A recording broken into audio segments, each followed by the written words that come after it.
did a lot of art direction and artwork for them, merchandise design. And I got to be with a whole bunch of like really cool musicians, and I always loved music. I sang in the church choir and chorus in school and all that stuff, but I had a burning desire to actually, like, I didn't want to be a singer in a band. You know, I wasn't going to sing, I wanted to at least play the guitar a little bit too. So when I was learning how to play guitar, and I bought a poster down at Campbell's Music, got on the internet, learned 3 chords, and found a song that had those 3 chords that I actually liked.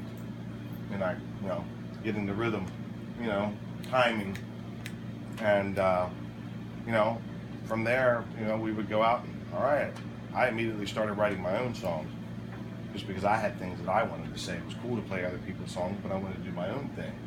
So we would hit these open mics, and we would see all these people, and, like, you know, really good musicians, and it wasn't necessarily the ones that were playing other people's songs. It was the people that were playing songs that I'd never heard. And I'm a consumer of music. I know I can name any song in 2 notes. Any song. So when I hear a song that I didn't know, it immediately piqued my interest, and I was like, you know, find out from that particular artist, you know, whoa, who's, you know, is that your song? And he'd say, yeah. Happened to be A.D. Chandler at the time, and so many other musicians, and I was fascinated, like, wow, these people are like writing their own songs, but why? These are good songs. They have good words, good lyrics, good, you know, good melodies, good chord progressions that are, you know, that weren't your typical. And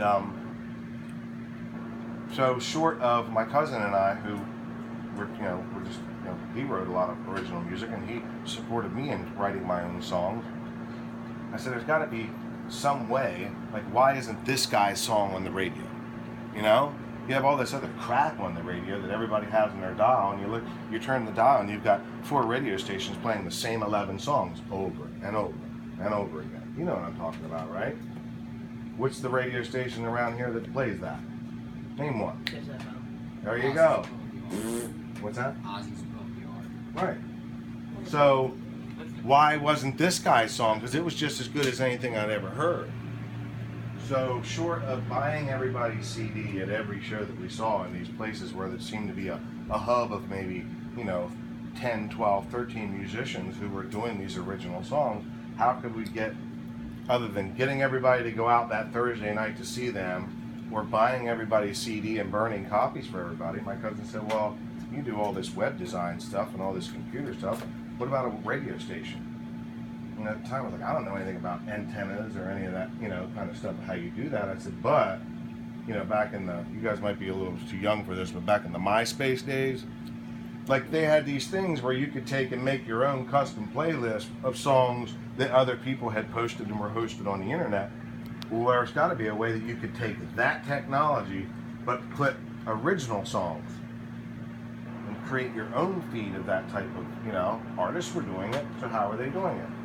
So with technology, there was enough stuff out there that within 2 weeks, we had created our own internet-based radio station and started, hey, we're going to play your songs on our radio. Why don't you give us a CD, or we'll buy your CD or whatever, but we want to help promote this.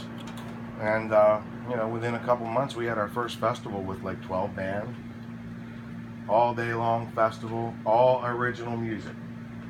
And we encouraged all these other artists, which kind of encouraged ourselves. We sort of did it for ourselves too, like, okay, that helped us justify